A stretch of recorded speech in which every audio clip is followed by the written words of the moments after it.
하나님의 크신 사랑과 은총이 여러분의 삶에 함께 하시기를 빕니다. 오늘은 아브넬과 이스보셋의 왕국이라는 제목으로 함께 하나님의 말씀을 나누겠습니다.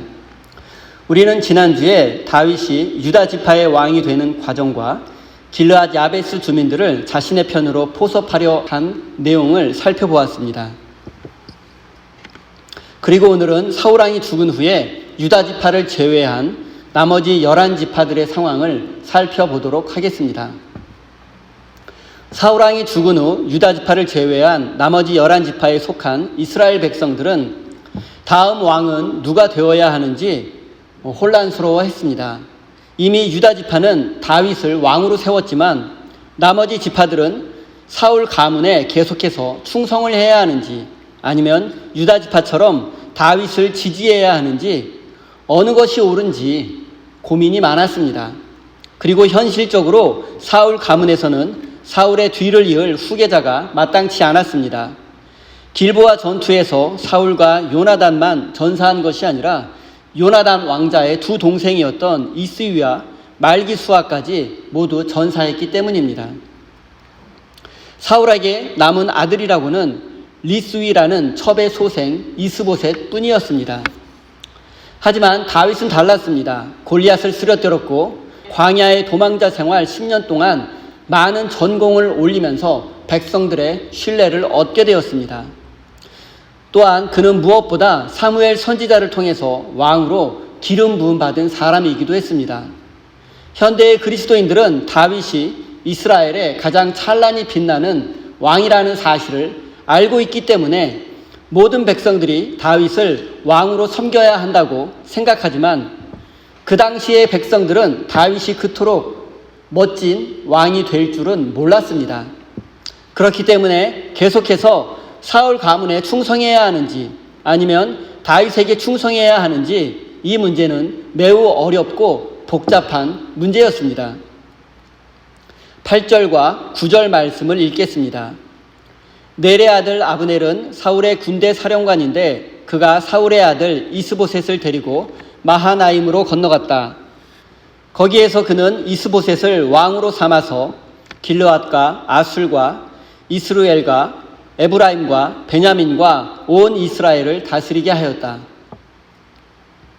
사무엘서 기자는 아브넬이라는 장군이 사울의 아들 이스보셋을 왕으로 세워서 온 이스라엘을 다스리게 했다고 기록했습니다.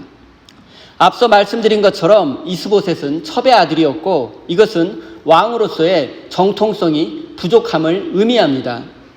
그리고 사무엘서를 살펴보면 이스보셋은 이곳에 처음 등장했고 왕이 계승 후보로는 전혀 고려된 적도 없었던 의외의 인물이었습니다. 이런 그가 사울의 뒤를 이어 왕이 될 수 있었던 이유는 오직 하나, 아브넬 장군의 전폭적인 지지 때문이었습니다. 오늘 본문 말씀에서 아브넬은 중요한 역할을 하고 있기 때문에 그가 어떤 사람인지 한번 알아보겠습니다. 아브넬은 사울 군대의 총사령관이었고 사무엘상에도 여러 번 중요한 순간에 등장했습니다. 그는 사울과 함께 전장을 누비며 많은 전쟁을 승리로 이끌었습니다. 그렇기 때문에 사울이 죽고 난 후에 그는 자연스럽게 이스라엘 군대의 실제적인 지휘관이 되었습니다. 또한 그는 사울의 사촌 형제이기도 했습니다. 그렇기 때문에 왕으로서의 정통성도 있었고 그가 마음만 먹는다면 얼마든지 사울의 뒤를 이어서 스스로 왕이 될 수도 있었습니다. 하지만 그는 스스로 왕이 되는 것보다 첩의 소생이었던 이스보셋을 왕 위에 올렸습니다. 여기에는 노련한 정치가로서의 현실적인 계산이 깔려 있었습니다. 길보아 전투에서 블레셋에게 패한 이스라엘은 언제 사라져도 이상하지 않을 만큼 풍전등화의 위기에 놓여 있었습니다. 블레셋은 현재 이스라엘 영토의 상당 부분을 점령한 상태이고 남쪽에는 다윗의 유다 왕국이 생겨났습니다. 그리고 다윗은 바로 얼마 전까지만 해도 블레셋 가드 왕의 신하였습니다. 그렇기 때문에 아브넬은 블레셋과 다윗의 군대가 연합해서 이스라엘을 공격할지도 모른다는 두려움이 있었습니다. 따라서 스스로 왕이 되어서 위험한 왕국에 자신을 직접 노출시키고 싶지는 않았을 것입니다.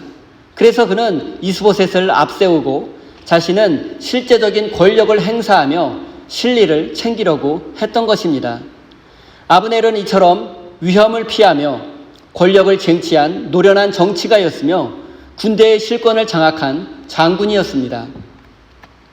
그리고 이렇게 이스보셋이 아브넬 장군에 의해서 왕이 되는 과정은 다윗이 유다 지파의 왕이 되는 과정과는 달라도 너무나 달랐습니다. 다윗은 선지자에 의해서 기름 부음을 받았고 하나님이 선택한 왕이었으며 유다 백성들의 전폭적인 지지를 얻고 백성들에 의해서 왕이 되었습니다. 그는 하나님과 백성들로부터 인정받은 진정한 왕이었던 것입니다. 하지만 이스보셋은 전적으로 한 사람의 영향력으로 왕이 되었습니다. 어쩌면 그는 한 사람의 정치적 야심으로 인해서 멸망당하고 없어져야 할 왕국의 수명을 연장시킨 것일지도 모릅니다. 아브넬 장군도 분명 다윗이 하나님께서 세우신 이스라엘의 왕이라는 사실을 알고 있었을 것입니다. 하지만 그는 자신의 기득권을 지키기 위해서 그 사실을 인정할 수 없었습니다.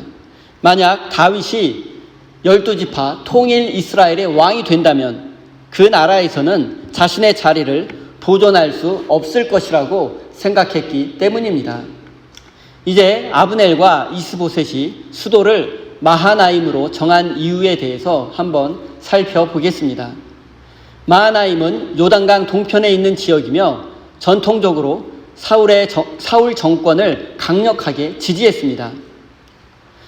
이곳은 과거 사울에게 은혜를 입은 길르앗 야베스가 위치한 곳이기도 하며 이 지역 사람들은 사울 가문에 충성을 맹세했고 단 한 번도 사울을 배신한 적이 없었기 때문에 이 마하나임은 사울 왕조의 매우 중요한 지역이기도 했습니다. 또한 이 마하나임은 지정학적으로도 굉장히 중요한 의미를 가지고 있었습니다. 첫째, 마하나임은 높은 고원지대이기 때문에 요단 평야를 한눈에 내려다볼 수 있었습니다. 그래서 적들의 공격을 쉽게 대비할 수 있었습니다. 고원지대이기 때문에 적들이 공격해 오기는 어렵고 반대로 적들의 공격을 미리 알 수 있어서 적들의 공격을 미리 대비할 수 있는 전략적 요충지였던 것입니다. 둘째, 이곳에는 많은 철광산이 있었습니다. 그래서 아브넬 장군은 블레셋과 유다 왕국으로 들어가는 철을 통제할 수 있었습니다. 당시 전쟁에서는 철제 무기가 주로 사용되었기 때문에 철의 생산을 통제할 수 있는 능력은 외교와 전쟁에서 매우 중요했습니다. 아브넬은 이런 이유로 마하나임의 수도를 정했고 이스라엘을 다스렸던 것입니다. 10절과 11절 말씀을 읽겠습니다. 사울의 아들 이스보셋은 이스라엘의 왕이 될 때 40살이었다. 그는 2해 동안 다스렸다. 유다 족속은 다윗을 따랐는데 다윗이 유다 족속의 왕으로 헤브론에서 다스린 기간은 7해 6달이다. 아브넬과 이스보셋의 왕국이 성립되는 과정에서 또 한 가지 주목할 만한 점은 사울이 죽은 후 약 5년 정도의 시간이 흐른 후에 왕국이 세워진 점입니다. 이스보셋은 40세의 왕이 되었고 약 2년 동안 다스렸습니다. 이것은 그의 왕국이 2년 만에 멸망했다는 뜻이기도 합니다. 다윗은 사울이 전사한 후 얼마 지나지 않아서 곧 유다 지파의 왕이 되었습니다. 그리고 헤브론에서 7년 6개월을 다스렸습니다. 그리고 만약 이스보셋의 왕국도 사울의 죽음 직후에 바로 세워졌다면 멸망하기 전까지 약 7년 이상을 다스릴 수 있었습니다. 그런데 그가 2년을 통치했다는 것은 사울이 죽은 후 약 5년이라는 시간이 지난 후에 그의 왕국이 수립되었음을 의미하는 것입니다. 그렇다면 아브넬 장군과 이스보셋은 이 5년 동안 과연 무엇을 했을까요? 한번 생각해 보겠습니다. 길보아 전투에서 승리한 블레셋 군대는 이스라엘 영토의 상당 부분을 정복했고 군대를 주둔시켜 다스렸습니다. 그리고 아브넬 장군은 5년 동안 이 블레셋 군대와 싸워서 빼앗긴 영토를 전부는 아니지만 상당 부분을 되찾게 되었습니다. 그래서 이 결과로 마하나임의 수도를 정하고 왕국을 세울 수 있었던 것입니다. 즉 사울이 죽자마자 이스보셋 왕국이 탄생한 것이 아닙니다. 그리고 아브넬 장군은 블레셋에게 빼앗긴 영토를 되찾는 일에 1등 공신이었으며 군대의 신뢰를 받고 있었습니다. 그렇기 때문에 이스보셋을 왕으로 세울 수 있는 힘이 그에게 있었던 것입니다. 여기서 우리가 한번 생각해 볼 점은 아브넬 장군이 자신의 권력을 사용하는 방식입니다. 그는 나라가 망할지도 모르는 만약의 경우에 짊어질 책임은 이스보셋에게 떠넘기고 자신은 뒤에서 실제적인 권력을 행사했습니다. 세상적으로 보면 그는 지혜로운 사람이고 노련한 정치가라고 말할 수 있습니다. 하지만 그에게서는 하나님을 향한 마음을 조금도 찾아볼 수 없습니다. 그는 자신의 권력으로 허수아비 왕을 세웠을 뿐 아니라 백성을 위한 마음은 조금도 없었습니다. 사랑하는 성도 여러분, 왕이 전사하고 이스라엘 최고의 권력자가 되었다면 그는 무엇보다 먼저 하나님의 뜻을 구해야 했고 백성을 먼저 생각해야 했습니다. 아브넬 장군은 누가 뭐래도 이스라엘 최고의 권력가였으며 나라와 민족을 위해서 분연히 일어나야 했지만 그는 자신의 권력을 지키기에 급급한 노련한 정치꾼일 뿐이었습니다. 사랑하는 성도 여러분, 인생을 살다 보면 우리에게도 뜻하지 않은 기회가 주어지기도 합니다. 예상하지 못했는데 1인자가 되기도 하고 일이 잘 풀리기도 하고 승승장구할 때도 있습니다. 다른 사람의 아픔과 고통과 실패가 때로는 나에게 예상치 못한 이익을 가져다 주는 경우도 있습니다. 하지만 이때 무엇보다 중요한 것은 나에게 이런 기회와 은혜를 주신 하나님의 뜻입니다. 이 기회를 붙잡고 확실히 나의 것으로 만드는 방법은 하나님의 뜻을 깨닫고 순종하는 것뿐입니다. 사랑하는 성도 여러분, 하나님의 뜻을 깨닫고 순종하는 믿음의 사람이 되어서 하나님의 영광을 높이는 복된 인생이 되시기를 바랍니다. 12절, 13절입니다. 어느 날 넬의 아들 아브넬이 사울의 아들 이스보셋의 부하들을 거느리고 마하나임을 떠나 기브온으로 갔다. 수리아의 아들 요압도 다윗의 부하들을 거느리고 나서서 두 장군이 기브온 연못을 사이에 두고 서로 맞붙게 되었다. 한편은 연못의 이쪽에 또 한편은 연못의 저쪽에 진을 쳤다. 어느 날 아브넬은 군대를 이끌고 기브온을 향해 출발했습니다. 하지만 사무엘서 기자는 그가 왜 군대를 이끌고 기브온으로 향했는지에 대해서는 침묵합니다. 당시 상황에 약간의 상상을 보탠다면 몇 가지 추측이 가능합니다. 먼저 사울이 죽은 후 기브온 사람들이 반란을 일으켰을 가능성입니다. 사울은 왕이 된 후에 기브온 사람들과 맺은 평화 조약을 어기고 그들을 학살한 적이 있었습니다. 따라서 그들이 사울이 죽은 후에 반란을 일으키고 독립했을 가능성이 있습니다. 그렇다면 아브넬 장군은 이 반란을 진압하기 위해서 군대를 일으켰을 것입니다. 또 하나의 가능성은 기브온 지역이 블레셋 군에게 점령당한 상태이고 아브넬이 그들을 구원하기 위한 것일 수도 있습니다. 아브넬은 지난 5년 동안 블레셋과 싸워 이스라엘 영토를 회복했으니 이번에도 블레셋을 이스라엘 영토 밖으로 쫓아내기 위한 것일 수도 있습니다. 마지막으로 아브넬 장군은 기브온 지역의 문제를 해결하고 여세를 몰아 가까운 곳에 위치한 다윗 왕국의 수도인 헤브론을 점령하려는 계획이었을 수도 있습니다. 자세한 이유는 알 수 없으나 아브넬은 기브온 지역의 문제를 해결하기 위해서 군사를 일으킬 수밖에 없는 상황이었던 것 같습니다. 그리고 이것은 다윗이 다스리는 유다 왕국에는 심각한 군사 위협이 되었을 것입니다. 왜냐하면 다윗 왕국의 수도인 헤브론에서부터 아브넬의 군대가 주둔한 기브온까지는 불과 40km밖에 되지 않았기 때문입니다. 이 정도라면 하루길밖에 되지 않는 거리입니다. 만약 아브넬의 군대가 헤브론을 향한다면 다윗 왕국은 큰 위험에 빠질 수도 있었기 때문에 기브온에서 아브넬 군대를 반드시 막아야만 했습니다. 하지만 다윗은 아브넬의 군대와 싸울 마음이 전혀 없었습니다. 그는 자신의 힘으로 사울을 제거하려고 한 적도 없었고 또 군사를 일으켜 이스보셋 왕국과 내전을 할 생각도 전혀 없었습니다. 만약 다윗이 군사적인 승리를 원했다면 5년이라는 시간을 그렇게 기다리지는 않았을 것입니다. 사울이 죽은 후 혼란을 틈타 군사를 일으켰다면 쉽게 이스라엘의 왕이 될 수도 있었습니다. 하지만 다윗은 하나님의 시간을 기다렸고 하나님이 높여주실 때까지 기다리는 것이 하나님의 뜻임을 알고 있었습니다. 어찌되었든 다윗은 아브넬의 군대가 코앞까지 왔으니 방어를 위해서라도 군대를 보낼 수밖에 없었습니다. 그리고 다윗 왕국의 군대 총사령관은 요압 장군이었습니다. 그에게는 아비새와 아사헬이라는 동생들이 있었고 이 삼형제는 다윗의 광야 시절부터 함께 생사고락을 했으며 다윗을 위해서라면 목숨을 걸고 싸웠던 용사들이기도 했습니다. 그리고 이 삼형제는 이제 모두 다윗 군대에서 장군이 되었습니다. 그리고 이제 양측 군대는 기브온 호수를 마주보고 진을 치게 되었습니다.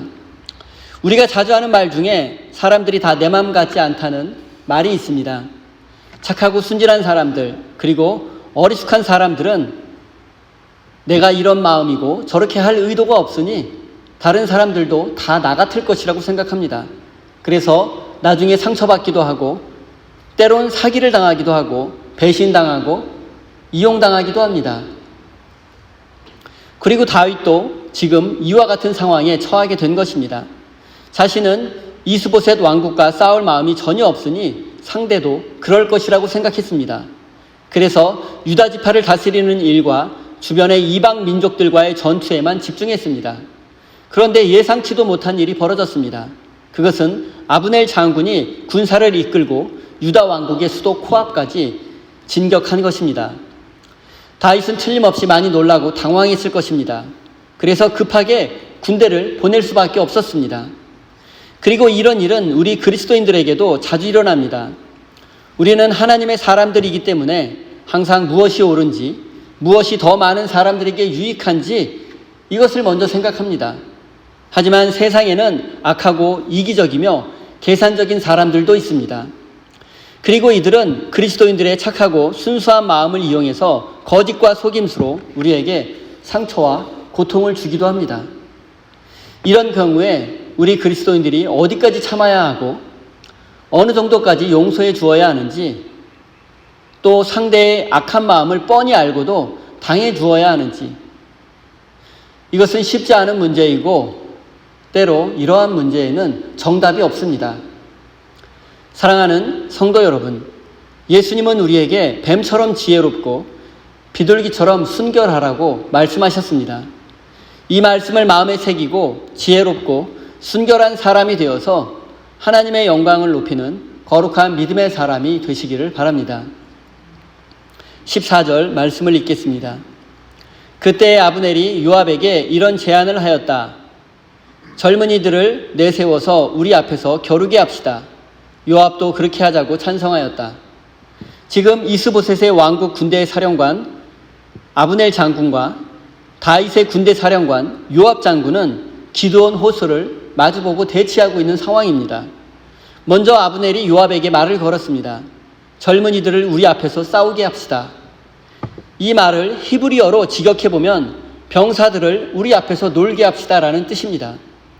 병사들을 놀게 하자는 말은 친선 경기나 침묵을 위한 게임을 하자는 뜻이 아니라 고대 전쟁에서 흔히 있었던 대표전, 대리전을 의미합니다. 이것은 다윗과 골리앗이 각각 자신의 나라를 대표해서 1대1로 싸우는 것과 같은 것을 의미합니다. 고대 사회 전쟁에서는 각자의 군대를 대표하는 용사가 1대1로 싸우는 경우가 흔했습니다. 그래서 우리 편 용사가 이기게 되면 군대의 사기가 오르게 되어 결과적으로 전쟁에서 승리할 가능성이 높아지게 됩니다. 그리고 보통 이 대표전은 상대의 죽음으로 끝이 납니다.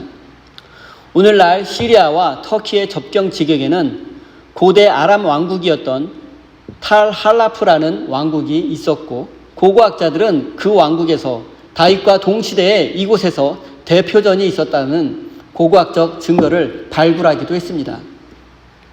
아브넬과 요압 장군은 각자의 나라를 대표해서 뽑은 용사들로 하여금 대표전을 치르는 것에 동의했고 각각 12명의 용사를 내보내 목숨을 걸고 싸우게 했습니다. 그 결과 24명의 젊은 용사들은 서로를 죽고 죽이며 모두 전사하고 말았습니다. 모두 죽고 살아남은 사람이 없으니 이것은 무승부라고 할 수 있습니다. 고대 사회의 대표전은 각 나라와 각 나라의 명예와 군대의 자존심을 걸고 싸우는 것이었으나 사무엘서 기자는 아브넬과 요압의 대표전을 그들의 병정놀이라고 기록했습니다. 지금까지 인류의 역사를 보면 수많은 전쟁이 있었고 많은 군사들이 나라와 민족을 위한다는 대의 명분으로 희생을 강요받았고 또 희생했습니다. 하지만 그들의 죽음이 권력자들의 사적 욕심의 희생양이었던 경우도 많습니다. 두 장군이 벌인 병정노름 때문에 24명의 젊은이가 아까운 목숨을 잃고 말았습니다. 그들은 나라와 민족을 위한다는 대의를 위해서 싸운다고 생각했지만 사실 그 대의라는 것은 두 장군의 병정놀이에 불과했던 것입니다. 그리고 이런 일은 오늘 우리가 사는 세상에서도 반복되어 일어나고 있습니다. 부와 권력을 가진 자들의 야망과 욕심 그리고 그들의 재미를 위해서 지금도 명분 없는 싸움이 반복되어 일어나고 있으며 힘없는 자들의 희생은 끊이지 않고 있습니다. 또한 이것은 힘 있는 자들만의 문제가 아니라 작고 힘없는 자들의 삶에서도 일상적으로 벌어지고 있습니다. 정도의 차이가 있을 뿐이지 작고 힘없는 자들의 야망과 욕심도 누군가에게 고통과 희생을 가져다 줄 수 있다는 사실을 우리는 잊지 말아야 합니다. 사랑하는 성도 여러분, 하나님의 뜻이라는 대의 명분을 앞세워 누군가에게 희생을 강요해서는 안 됩니다. 십자가를 지고 희생하는 것은 바로 우리의 몫이 되어야 함을 가슴 깊이 새기시기 바랍니다. 사무엘서 기자는 24명의 용사들이 허무하게 죽은 장소를 헬갓 핫수림이라고 불렀고 그 뜻은 칼의 밭이라는 뜻입니다. 말 그대로 칼들이 넘쳐나는 밭에서 24명의 젊은 용사들은 대의 명분이라는 미명하에 목숨을 잃고 말았습니다. 그리고 그들의 죽음은 양 군대의 충돌로 이어졌습니다. 이것은 젊은 용사들의 죽음을 안타까워해서가 아니라 무승부였기 때문에 결판을 내려는 것이었습니다. 결국 이 전투에서 많은 사상자가 발생했고 아브넬 군대는 작전상 후퇴를 하게 되었습니다. 아마도 아브넬 장군은 이 전투가 이스보셋 왕국과 다윗 왕국의 전면전으로 번지는 것을 우려했기 때문이었던 것 같습니다. 이 전면전과 이 충돌이 이스라엘의 내전으로 이어질 것을 염려했기 때문에 작전상 후퇴를 했던 것입니다. 아브넬은 노련한 정치가 있기 때문에 지금 이 전투가 두 군대의 전면전으로 확대된다면 이것은 틀림없이 이스라엘의 내전으로 확대될 것을 알고 있었습니다. 아브넬 장군은 지금 이스라엘과 유다 지파 간에 내전이 벌어진다면 가장 좋아할 사람은 바로 블레셋이라는 사실을 알고 있었습니다. 그래서 지금은 유다 왕국을 정복하고 그들과 싸울 때가 아니라 블레셋을 이스라엘 영토 밖으로 쫓아내는 것이 급선무라고 생각했던 것 같습니다. 지금 당장은 요압 장군이 이끄는 군대가 승기를 잡은 것처럼 보이지만 이 전쟁이 장기화되면 더 많은 군대를 보유한 아브넬 장군 쪽이 유리했습니다. 하지만 아브넬은 내전을 막기 위해서 작전상 후퇴를 감행했던 것입니다. 그런데 문제가 발생했습니다. 후퇴하는 아브넬 군대를 요압 장군의 막내 동생이었던 아사엘 장군이 뒤를 쫓았던 것입니다. 그는 별명이 노리였을 정도로 빠른 사나이였으며 젊고 멋진 용사였습니다. 고대 근동 사회에서 노루라는 별명은 빠른 사나이와 아름다운 외모를 가진 멋진 용사들에게 붙여주는 별명이었습니다. 아브넬과 아사엘 모두 군대의 지휘관이었음을 고려한다면 두 사람 모두 말을 타고 있었을 것입니다. 아브넬 장군은 말을 타고 후퇴하고 있으니 아사엘 장군도 말을 타고 아브넬의 뒤를 맹렬히 추격하고 있었을 것입니다. 아브넬 장군은 뒤를 돌아서 자신을 쫓아오는 자가 요압 장군의 동생 아사엘임을 한 번에 알아보았습니다.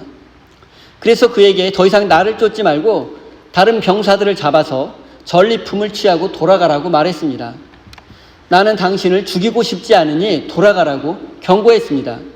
여기서도 아브넬 장군이 이 전투가 이스라엘의 내전으로 확대되는 것을 막으려고 했다는 사실을 알 수 있습니다.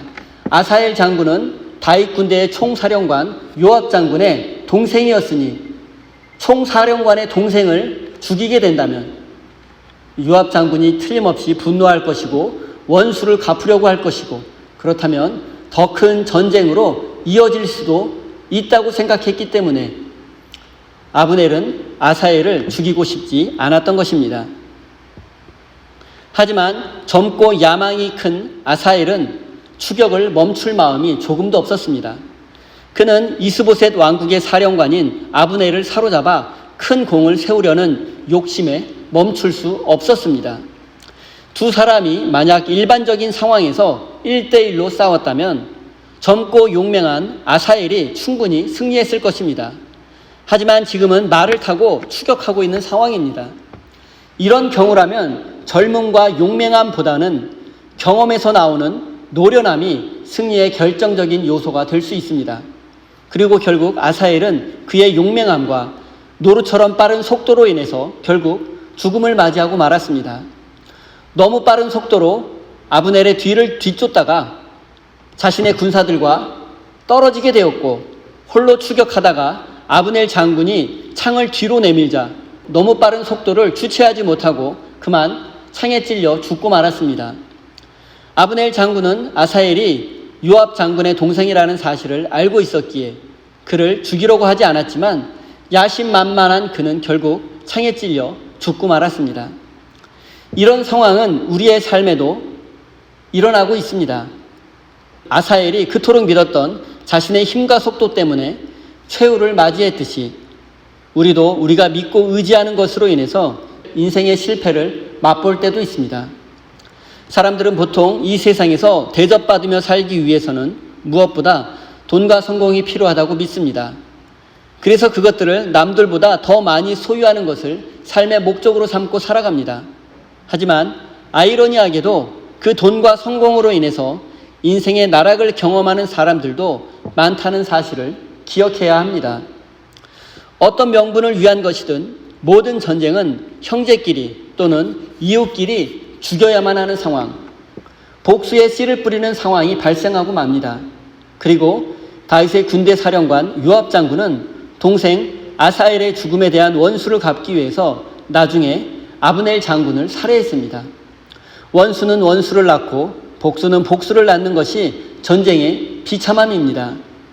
그리고 요압이 동생의 원수를 갚는다는 명분으로 아브넬을 죽인 사건으로 인해서 다윗 왕국은 큰 위기를 맞이하기도 합니다. 사랑하는 성도 여러분, 아브넬과 요압 두 장군의 허영심으로부터 시작된 전투는 결국 아무것도 해결하지 못한 채 상처와 복수의 씨만 뿌리고 허무하게 끝이 나고 말았습니다. 그리고 우리도 이와 비슷한 경험을 하게 됩니다. 야망과 허영심에서 시작되었든 세상을 바꾸려는 대의 명분에서 시작되었든 우리의 수고와 노력이 때로는 아무런 성과도 내지 못하고 오히려 아픔과 상처와 분열만을 가져오는 경우도 있습니다. 사랑하는 성도 여러분, 아브넬이 세운 이스보셋 왕국은 단 2년 만에 역사 속에서 사라지고 말았습니다. 그리고 그 2년 동안 다윗 왕국과의 전쟁으로 많은 젊은이들이 희생당하고 말았습니다. 또한 다윗 왕국의 장군이었던 요압도 전혀 하나님의 사람이라고 볼 수 없습니다. 병사들의 생명을 소중히 여기지 않았고 목적을 이루기 위해서는 수단과 방법을 가리지 않는 잔혹한 사람은 결코 하나님의 사람이 될 수 없습니다. 사랑하는 성도 여러분, 세상은 이렇게 고통과 절망이 가득하며 소망이 없는 것처럼 보이기도 하지만 하나님은 쉬지 않고 일하고 계신다는 사실을 기억하십시오. 하나님은 조용히 다윗을 통해서 새로운 이스라엘을 준비하고 계셨습니다. 우리의 삶에 절망과 고통이 가득하고 소망이 없는 것처럼 보일지라도 믿음의 눈으로 하나님을 바라보면 우리를 위로해 주시고 소망을 주시는 하나님, 우리의 삶을 새롭게 하시는 하나님을 보게 될 것입니다. 사랑하는 우리 세임교회 성도 여러분, 전쟁과 같은 폭력적인 방식으로는 그 어떤 것도 해결할 수 없고 모두가 상처받고 고통받을 수밖에 없음을 명심하십시오. 원수를 갚으면 또 다른 원수를 낳게 되고 복수는 또 다른 복수를 낳게 됩니다. 원수를 사랑하라는 예수님의 말씀은 이 땅에 하나님 나라를 세우는 가장 중요한 기초가 된다는 사실을 깨닫고 이 말씀을 실천하시는 참된 믿음의 사람이 되시기를 예수님의 이름으로 축원드립니다. 기도하겠습니다. 하나님, 멸망하고 사라져야 할 나라가 한 야심가의 욕망으로 다시 세워졌을 때 얼마나 많은 사람들이 고통당하고 희생당하는지 알게 되었습니다. 우리 안에도 혹 이런 욕심과 욕망이 있지 않은지 늘 자신을 되돌아볼 수 있는 깊은 영성을 허락해 주십시오. 또한 하나님의 나라가 속히 이 땅에 세워질 수 있도록 우리의 삶을 하나님께 헌신할 수 있도록 도와주십시오. 사랑의 하나님, 복수는 복수를 낳는다는 사실을 깨닫고 어떠한 형태의 폭력이든지 모든 폭력적인 방식을 내려놓게 하시고 예수님처럼 십자가를 지고 사랑과 정의의 길을 묵묵히 걸어가는 참된 믿음의 사람이 되게 해 주십시오. 은혜로우신 주님, 우리 세임교회 성도들이 하나님을 인생의 주인으로 고백하며 소중한 예물을 올려드립니다. 인색함이나 형식적으로 드리는 사람이 없게 하시고 저들의 마음속에 하나님께서 주시는 기쁨과 소망이 날마다 가득하게 해 주십시오. 하나님, 이 예물을 통하여 죽어가는 영혼들이 살아나게 하시고 생명의 복음을 전하는 곳에 귀히 사용될 수 있도록 인도해 주십시오. 또한 우리 세임교회가 건강한 교회, 교회다운 교회로 세워질 수 있도록 은혜 내려 주십시오. 예수님의 이름으로 기도드립니다. 아멘.